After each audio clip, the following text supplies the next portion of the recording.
भाइयों नमस्कार, स्वागत है एक बार फिर से यूट्यूब चैनल और फेसबुक पेज उदयवीर अहलावत पर। तो भाइयों आज कुडाना गांव में पहुंचे, जो शामली ज़िले का गांव है, और एक ऐसे किसान भाई से मिलवाऊंगे आपको जो अपने घर पे ही जो है भाइयों अपना एक डेयरी फार्म चला रहे और अपनी नस्ल सुधार पे काम कर रहे।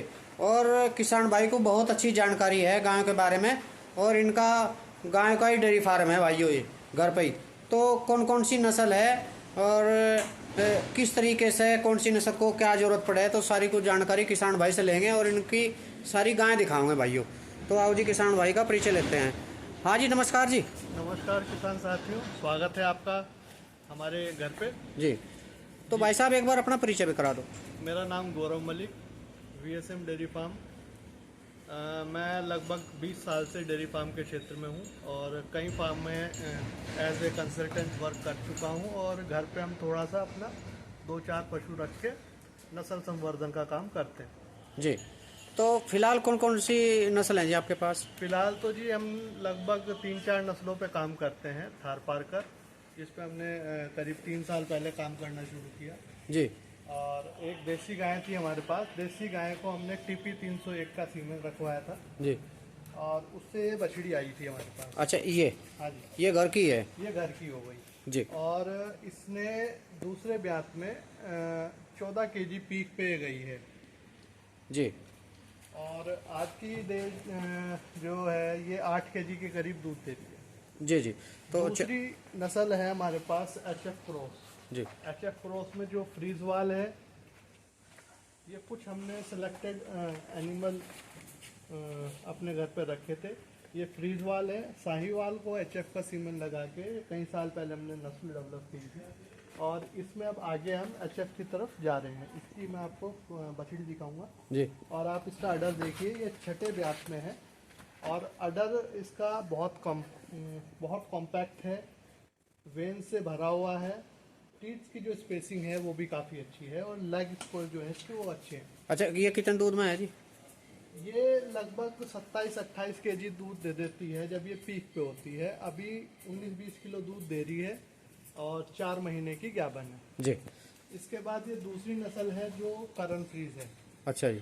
ये करन फ्रीज है, एनडीआरआई की नस्ल है और इसको भी हम आगे करन फ्रीज से एचएफ की तरफ कन्वर्ट कर रहे हैं जी।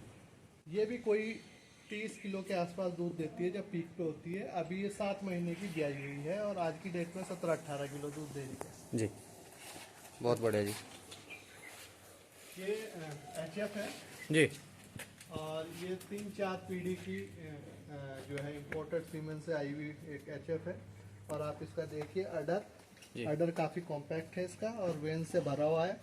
लेग्स आप इसके देखिए, जो एचएफ की क्वालिटी होती है वो लेग्स। अच्छा जी।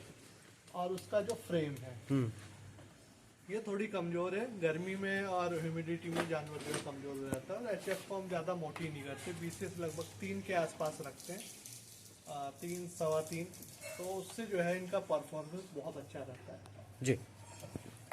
ये एचएफ से हमारे पास ये बछड़ी है, ये सेकंड जनरेशन में है। इसका सायर जो है वो है एबीएस का पेनीमीटर और ये अभी आगे प्रेग्नेंट है वर्ल्ड वाइड सायर के मैसी बुल से। जी। आओ जी। तो भाइयों ये इनकी एचएफ की रेंज होगी। और ये साइड वाली जी? ये हम खरीद के लाए हैं। अच्छा। तो इसकी ज़्यादा जानकारी उपलब्ध नहीं है। अच्छा। और बाकी इसको जो है एसएजी के 40-420 से प्रेग्नेंट है। अच्छा जी। तो जैसा मान लिया ये एचएफ का ज़्यादा काम है आपका जी, तो भाई साहब इसमें मतलब बीमारी वगैरह की क्या कंडीशन है? ज़्यादा बीमार वगैरह? बीमार तो कोई भी हो सकता है, बीमार आदमी भी हो सकता है। अगर आपका मैनेजमेंट सही है, आपकी फीडिंग सही है, तो ये जनरली बीमार नहीं होती। और किसान को ही पहचानना पड़ेगा। जब जानवर रखेंगे पीक पे रहेगा तो कुछ ना कुछ चीज़ें होती रहती हैं। डेयरी फार्म के कुछ चीज़ें हैं, जैसे कि अगर आप गाड़ी चला रहे हो तो उसमें भी पंचर होता है, स्टेपनी साथ में रखनी पड़ती है। तो ऐसे ही डेयरी फार्म में लाइव स्टॉक का काम है। जानवर बीमार भी होता है, जानवर सही भी होता है। डेयरी फार्म अगर कोई ये कहे कि हमारा 100% का जो है कंसेप्शन का रेशो है, तो ऐसा नहीं होता। बहुत बड़े बड़े डेयरी फार्म्स है, वहाँ पे भी समस्याएं हैं। जानवर रिपीटर भी होते हैं, बीमार भी होते हैं, मरते भी हैं, नई नई बीमारियां हैं। टाइम टू टाइम वैक्सीनेशन करेंगे और अच्छे खान पान का व्यवस्थाओं का ध्यान रखेंगे तो ये जानवर बहुत कम बीमार होते हैं और प्रॉफिटेबल साबित होते हैं। जी, तो ये फीड वगैरह का क्या रखते हो, खाने में क्या क्या देते हो इनको? फीड में हम जब ये जानवर हमारे पीक पे होते हैं तब हम साइलेज का इस्तेमाल करते हैं और सर्दियों में इनके ब्यात होते हैं। तो अब भी ये लगभग जनवरी के आसपास इनकी काबिन हो जाएगी और उस टाइम पे हम 22 से 24% का जो प्रोटीन वाला फीड है वो दो तरह का यूज़ करते हैं, कॉमर्शियल और हम अपना भी बनवाते हैं। जी। तो दोनों फीड को हम मिला के ही इस्तेमाल करते हैं। साथ में जी, मिनरल 100 से 150 ग्राम और जो जानवर ज़्यादा दूध पे जाता है उसको 200 ग्राम तक मिनरल देते हैं। ट्रेस मिनरल का प्रयोग हम शुरू के 3 महीने करते हैं ताकि कंसेप्शन के इशू ना आए। अच्छा। तो ये एक मैनेजमेंट हम फीड का रखते हैं जिससे पशु जो है वो टाइम पे ज्ञापन हो जाता है। दूध के अंदर जो है जो कैल्शियम और मिनरल्स की जो कमी आ जाती है दूध देते हुए जानवरों में तो उसकी पूर्ति हो जाती है। जी, ये वाले जानवर जो हैं ये सब सेक्सुअल सीमेन से प्रेग्नेंट हैं। जी आओ जी, इधर आओ एक बार। तो ये देसी गाय होगी जो पहले बात करी। इसके बाद हमने वर्क करना शुरू किया है जर्सी गाय।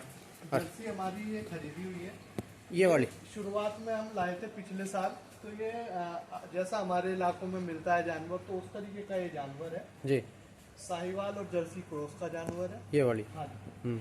और इसको 210-38 SAG के सेक्सुअल सीमेन से गैबिन कराया हुआ है। 3 महीने की ये गैबिन है और अभी 10-12 किलो दूध देती है। पीक पे 17-18 के आसपास गई थी जी, और 2 बार इसने अबॉर्ट कर दिया किसी कारण से। तो अभी ये 3 महीने की प्रेग्नेंट है जी। और ये वाली? इसके बाद ये एक जर्सी हम लेके आए हैं। इस जर्सी की जो माँ है वो ABS वोल्केनो की थी, ये ABS के टाइसन की है और ये आगे जो है ये बैफ के सीमेन से जो है सेक्सुअल सीमेन से अच्छा, ये प्योर में है जी जर्सी? ये प्योर में है। ये तीसरी पीढ़ी इसके पेट के अंदर जी। तो ये देखो, ये इसमें कितना समय है जी ब्याह में? ये 3-4 दिन में बच्चा दे देगी। अच्छा, लगभग ब्याह आ रही है। हाँ, लगभग ब्याह आ रही है। ये देखो भाइयों, ये प्योर में है और सींग वगैरह ऐसे ही आए इसके।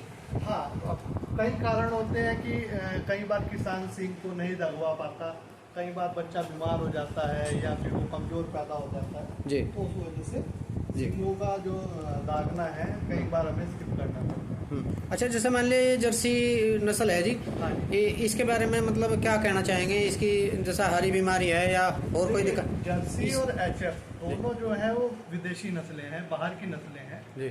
और अगर हम बात करें बीमारियों की तो बीमारी की मैंने आपको बताया कि टाइम टू टाइम अगर हम वैक्सीनेशन करते हैं, चींटियों की दवा प्रॉपर अगर हम अपने फार्म पे रखते हैं, बायोसिक्योरिटी का ध्यान रखते हैं तो 99% एनिमल बीमार नहीं होता जी। और यदि बीमार हो जाता है तो फिर हम ट्रीटमेंट करते हैं। ट्रीटमेंट के बाद जानवर बहुत से सही हो जाते हैं। 1-8% होता है जो जानवर सही नहीं हो पाता, वैसे तो सब ट्रीटमेंट से सही हो जाते हैं। तो इसकी क्या संभावना है जी, मतलब ये ऐसी गाय कितना दूध निकाल देगी? देखिए, अगर हम बात करें जो इसका जेनेटिक रिकॉर्ड है उसके हिसाब से तो ये पहले ही ब्याह में 25+ के आसपास जानी चाहिए। अब 25 देगी, 28 देगी, 22-23 पे रह जाएगी, वो आने वाले टाइम पे देखते हैं क्या करेगी। बाकी जैसे जो है जो हमारे आम देहात हैं तो यहाँ पे 2 ही नस्लें बहुत बढ़िया काम करती हैं आम किसान के पास। या तो वो देसी गाय को रख सकते हैं घर दूध पीने के लिए, या अगर वो थोड़ा सा कॉमर्शियल अपने जानवर रखना चाहते हैं तो उसमें जर्सी बहुत बढ़िया जानवर है। देखिए, इसका एक तो साइज बहुत छोटा होता है जी। HF के मुकाबले 30-35% इसका साइज छोटा होता है।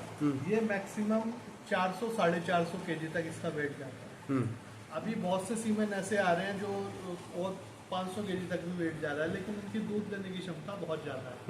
और हमारे यहाँ पे जो सीमेन अवेलेबल हैं जर्सी के, चाहे वो गवर्नमेंट संस्थाओं के पास हो या प्राइवेट सेक्टर के पास हो, वो लगभग 7,000 से लेके 12,000 लीटर की क्षमता वाले दूध अवेलेबल है। तो किसान अगर जर्सी को रखते हैं तो वो एक तो साइज छोटा है तो चारा कम खाएगी। अच्छा जी। दूध के अंदर फैट की मात्रा जो है इसकी 4.5 के ऊपर रहती है जी। जब पीक पे चलेगी तो 4-4.5 के आसपास होती है और उसके बाद ये 5-5.5 तक पहुंच जाती है। तो एवरेज 4.5-5 के आसपास इसका आ जाता है। आज एक और बच्चा दिखाओ। तो भाइयों ये देखो, ये एक बच्चा भी लेकर आए। और ये हमने गांव से परचेज करी है। अच्छा जी। और ये भी जो इसका सायर है वो ABS का बिग शॉट है और माँ इसकी क्रॉस भी। जी ये उठाइए। और ये एक हमारी, ये देखो भाइयों, ये बहुत ही हाइट और लेंथ की बच्चा है। ये घर पे भी आई है, आपके घर की तैयार है जी। ये जो हमारी फ्रीजवाल गाय है, हमने उसको CRI के जेल का टीका रखवाया था सक्सेसफुल जी। और ये उसकी पैदा हुई है। इसकी डेट ऑफ बर्थ है 18 अप्रैल 2024 जी। तो ये लगभग 16वें महीने में अभी चल रही है। 5 महीने की ये प्रेग्नेंट है। ये वर्ल्ड वाइड सायर के बिग शॉट से सक्सेसफुल से प्रेग्नेंट है जी।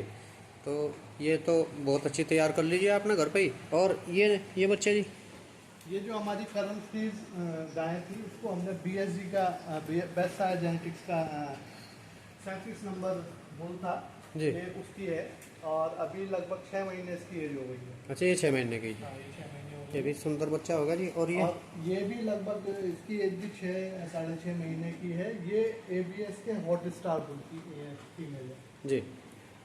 तो सीमन वगैरह की आपको काफ़ी जो है जानकारी है, क्योंकि आम किसानों को ये जानकारी इतनी होती ही नहीं भाई साहब। देखिए, सीमेन ही जो है डेयरी का जो आधार है वो है अच्छा सीमेन। अच्छा सीमेन इस्तेमाल करेंगे तो जो दूध बढ़ाने के लिए लोग फार्मूले पूछते हैं, तो सबसे बढ़िया फार्मूला होता है कि आप एक अच्छी नस्ल का अच्छे दूध की जो पैदावार करने वाले बुल हैं, ऐसे बुल का सीमेन अगर हम इस्तेमाल करते हैं तो निश्चित तौर पे आने वाली जो नस्ल है, आने वाली जो पीढ़ी है, उसके अंदर दूध की बढ़ोतरी हो जाती है जी। दूसरी चीज़ आती है फीडिंग। जैसे बच्चा पैदा हुआ, उसको पहला जो हम दूध पिलाते हैं वो बड़ा महत्वपूर्ण है, क्योंकि बच्चे के अंदर इम्यूनिटी नहीं होती जब वो पैदा होता है। तो जो माँ का पहला खीस है वही एक तरीके से उसके लिए वैक्सीन होता है और इम्यूनिटी बूस्टर का काम करता है। तो सबसे पहले हम जो अपने यहाँ प्रोटोकॉल फॉलो करते हैं, बच्चा पैदा हुआ उसको क्लीन करके उसकी जो नाभि है उसको अच्छे से उसको टाई करके धागे से साफ ब्लेड से उसको काटते हैं, आयोडीन टिंचर लगा के। सबसे पहला काम है। उसके बाद 15-20 मिनट के अंदर उसको हम 1 से 1.5 लीटर तक खीस जो है पिलाते हैं जी। तो उसकी इम्यूनिटी जो है वो काफ़ी बेहतर हो जाती है, बनी रहती है। हाँ जी। तो भाइयों आज जो है कुडाना गांव में पहुंचे और जो किसान भाई हैं बहुत ही जानकारी जो है बहुत ही ज़्यादा जानकारी ले रहे और एजुकेटेड किसान मिले भाइयों। तो भाई साहब एक बात बताओ, मान लिया जो हमारे किसान भाई हैं वे तो ज़्यादातर सादे ही हैं जी, ज़्यादातर गांव में उन्हें इतनी जानकारी नहीं है। तो जो नए बच्चे या नए लड़के आने चाहें इस फील्ड में, वे HF से शुरू करें, जर्सी से शुरू करें, कौन सी गाय से शुरू करें जो कमर्शियल काम शुरू करें? देखिए, सबसे पहले तो है कि जो भी इस काम में आना चाहता है वो कहीं से इसकी ट्रेनिंग ले, चाहे गवर्नमेंट संस्थाओं से ले या किसी अच्छे फार्म पे जाके उसकी ट्रेनिंग ले।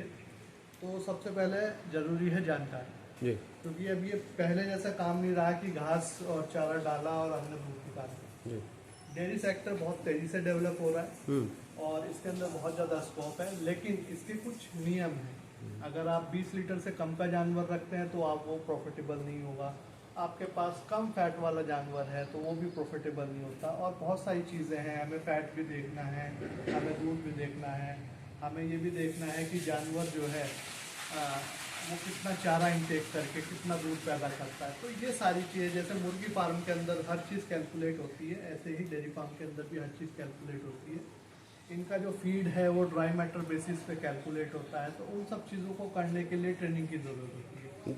रही बात नस्ल की, तो देखिए HF या जर्सी ये किसी की भी पर्सनल एक चॉइस हो सकती है। दोनों के अपने कुछ फ़ायदे और कुछ नुकसान हैं। HF वर्ल्ड की सबसे टॉप डेयरी ब्रीड है जो सबसे ज़्यादा दूध का उत्पादन करती है, और उसके बाद जो नस्ल आती है वो जर्सी है।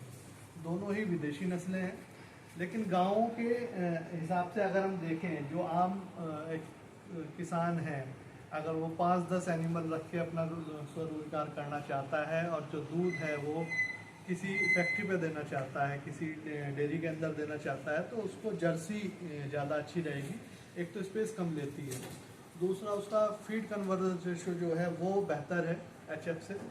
दूध के अंदर वसा जो है वो बहुत अच्छा है, मैच्योरिटी एज जो है वो उसकी जल्दी आ जाती है।